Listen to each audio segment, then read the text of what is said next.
Most of us likely know something about the history of Apple, given that former CEO Steve Jobs' life has been marveled at and scrutinized over in books, documentaries, and movies. His grand ideas pertaining to computer devices that were above and beyond anything ever made could be said to have been manifested for the most part in the iPhone. June 2017 marked the 10th anniversary of the first iPhone to hit the stores, and throughout that decade, Apple sold a whopping 1.2 billion phones. The iPhone is perhaps the most iconic phone ever created, even though its newest iteration has been criticized for being too expensive and having some flaws. In the phone business, Apple has one major foe, right now with a stronger market share in the smartphone business. It is these two companies we will discuss today in this episode of the Infographic Show, Apple versus Samsung. Don't forget to subscribe and click the bell button so that you can be part of our notification squad. Let's first take a brief look at how these companies got going. Apple was started by Steve Jobs and Steve Wozniak in 1976. They began by making personal computers, with Wozniak the engineering brain in the team, and Jobs being more than able to market his unique ideas. It wasn't all plain sailing, and Jobs was forced out of the company before being brought back in 1996. He later became CEO, and in doing so, pushed his ideas for a more streamlined, accessible, and beautiful version of the PC. That took the form of the first iMac in 1998, and a year later we got the Apple logo that remains today. They gave us the iPod in 2001, the iTunes Music Store in 2003, the iPhone in 2007, the iPad in 2010, and Apple has since become a world leader in consumer electronics, offering high-end devices that have made the deceased Jobs a demigod of gadgetry consumerism. Samsung's history is much more diverse. Founded in 1938 by the now departed South Korean businessman Lee Byung-chul, Samsung started off as a trading company dealing in things such as noodles and other dried foods. Lee had his hands in many jars, and Samsung became involved in textiles, insurance, and sugar, among other things. In the 60s, the company turned to electronics, and then in the 80s, it got into telecommunications hardware. Samsung, the conglomerate, has been involved in too many kinds of business to mention,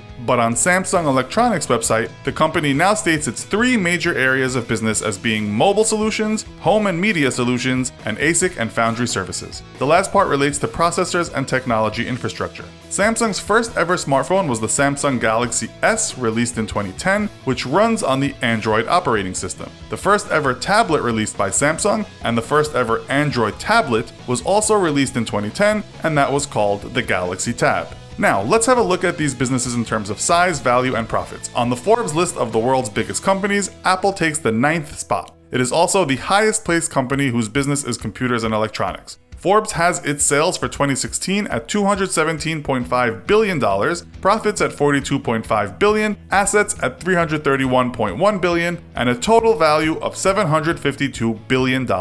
Many reports surfaced in 2017 featuring companies in a race to have the first $1 trillion valuation, and right now Wall Street is betting that that company will be Apple. Trailing behind are Amazon, Google's parent company Alphabet, Microsoft, Facebook, and Tesla. When Fortune put this list together, they didn't mention Samsung Electronics. Forbes put Samsung Electronics as the 15th biggest company in the world. The South Korean behemoth was said to have $174 billion in sales, $19.3 billion in profits, $217.1 billion in assets, and a market value of $254.3 billion. Samsung was the second highest placed tech company on the list, in front of those other American tech companies we just mentioned. We should point out again that Samsung is a conglomerate, and so you also have Samsung Heavy Industries, the second largest shipbuilder in the world, Samsung Engineering, Samsung C&T, and Samsung Insurance.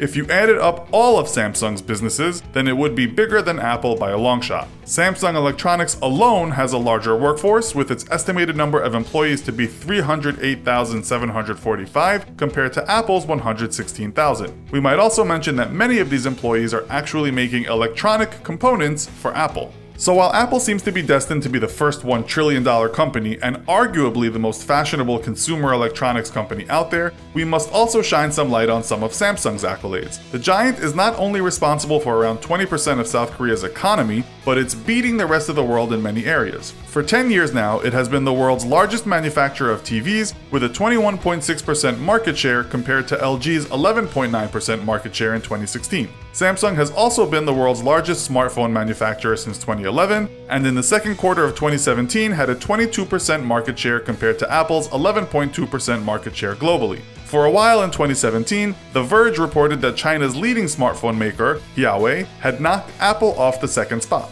So, while Samsung leads the way in the smartphone business and doesn't look like it can be caught, Apple is struggling to keep up with the innovative Chinese smartphone makers. We should also mention that in July 2017, Samsung Electronics took over Intel as the biggest semiconductor chip maker in the world. In terms of tablets, in 2017, Fortune reported that shipments were down overall, but that Apple is still beating second-place Samsung. Now let's take a look at some historical data. While Samsung has had the smartphone lead for a few years, it wasn't always this way. If we look at the biggest selling phones of all time, then the top is the indestructible and indefatigable Nokia 1100. It wasn't very smart though. In terms of smarter phones, Apple's iPhone 6 and iPhone 6 Plus lead the way, having sold over 220 million units. Samsung's best-selling touchscreen phone was its Galaxy S4 that sold over 80 million units in the first 12 months. That's only 10 million more than Apple's iPhone 5 sold in its first 12 months. If we look at recent times, you can see some interesting differences in how these companies make money. In 2016, Apple introduced 3 new phones, but Samsung introduced 30 new phones. That year, Business Insider pointed out that Apple still made roughly twice as much revenue from mobile devices. We might also mention here Samsung's amazing exploding phone, the Galaxy Note 7, which reports state cost Samsung in the region of $5.3 billion. If you look at both companies' flagship phones right now, you'll see mixed opinions regarding which is the best, but on just about every list in the tech media, the Samsung Galaxy Note 8 will make an appearance, as well as Apple's iPhone 8 and the iPhone X. A bit of a stir has also been caused by Samsung's soon-to-come-out flexible Galaxy X, which you might say is not a very original name, but we'll let you decide which devices you prefer as we are not reviewing phones here. We could look at other things such as ethics, but it's difficult to judge who has better ethics, with Apple coming under fire for its sweatshop labor and suicide nets in China, to dubious tax tactics that are a cause celeb right now. Consumers have also been peeved from time to time regarding Apple's closed ecosystem. Samsung has been involved in a massive corruption scandal and also has had labor issues in China, not to mention a phone that could have really hurt people. So, which company or which company's products do you prefer? Let us know why in the comments. Thanks for watching, and as always, don't forget to like, share, and subscribe. See you next time!